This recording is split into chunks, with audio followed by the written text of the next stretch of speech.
अनजाना पाप, एक सीख देने वाली कहानी। बहुत समय पहले एक राजा ने अपने महल में ब्राह्मणों के लिए भव्य भोज का आयोजन किया। महल के खुले आंगन में 56 भोग तैयार किए जा रहे थे। सैकड़ों ब्राह्मणों को इस भोज में आमंत्रित किया गया। सब कुछ बड़े ही उत्साह और शान से हो रहा था। अचानक हुई अनजानी दुर्घटना। उसी समय एक चील अपने पंजों में जिंदा सांप दबोचकर उड़ रही थी। उड़ते उड़ते सांप ने फुफकार मारी और उसके मुंह से जहर की कुछ बूंदें रसोई में गिर गई। यह जहर पक रहे खाने में मिल गया।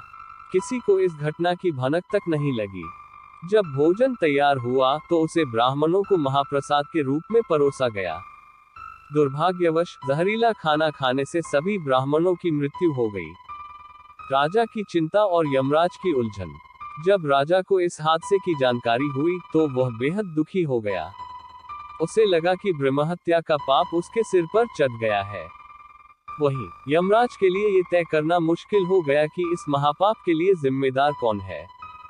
यमराज ने सबसे पहले राजा के बारे में सोचा, क्योंकि भोज का आयोजन उसी ने किया था। फिर उन्होंने रसोइये पर विचार किया जिसने भोजन तैयार किया था। तीसरा ख्याल चील का आया, जिसने सांप को लेकर उड़ान भरी थी। अंत में उन्होंने सांप को जिम्मेदार मानने पर भी सोचा, जिसके जहर से ये घटना हुई थी। निर्णय का समय। काफी सोच विचार के बाद भी यमराज किसी नतीजे पर नहीं पहुंचे। कुछ समय बाद कुछ ब्राह्मण राजा से मिलने के लिए महल की ओर जा रहे थे। रास्ते में उन्होंने एक महिला से महल का रास्ता पूछा। उस महिला ने उन्हें रास्ता बताते हुए व्यंग्य से कहा, ध्यान से जाना, वह राजा ब्राह्मणों को जहर देकर मार डालता है। महिला की यह बात सुनते ही यमराज ने अपना फैसला कर लिया। उन्होंने कहा, इस महिला को ब्रह्महत्या के पाप का दंड मिलेगा। यमदूतों का सवाल। यमदूत हैरान रह गए और उन्होंने यमराज से पूछा, प्रभु, ऐसा क्यों? इस घटना में तो इस महिला का कोई हाथ नहीं है। यमराज ने समझाया, पाप केवल वही नहीं होता जो किया जाए।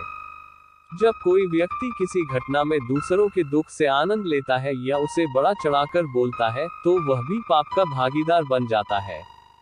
इस घटना में न राजा, न रसोया, न चील और न ही सांप को कोई आनंद मिला। वे सभी इस पाप से अनजान थे। लेकिन इस महिला ने इस दुर्घटना का मजाक उड़ाकर और दूसरों को सुनाकर आनंद लिया। इसलिए ये पाप इसके हिस्से में जाएगा।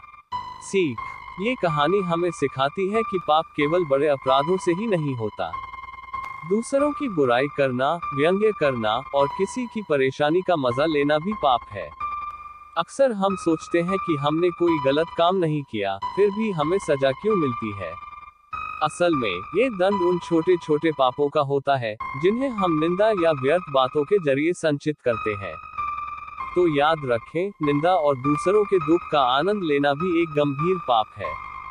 हमेशा सोच समझकर बोले और दूसरों की भावनाओं का सम्मान करें। अगर आपको ये वीडियो अच्छा लगा हो तो इसे लाइक और शेयर जरूर करें। ऐसे ही और रोचक विषयों के लिए हमारे चैनल को सब्सक्राइब करें। धन्यवाद।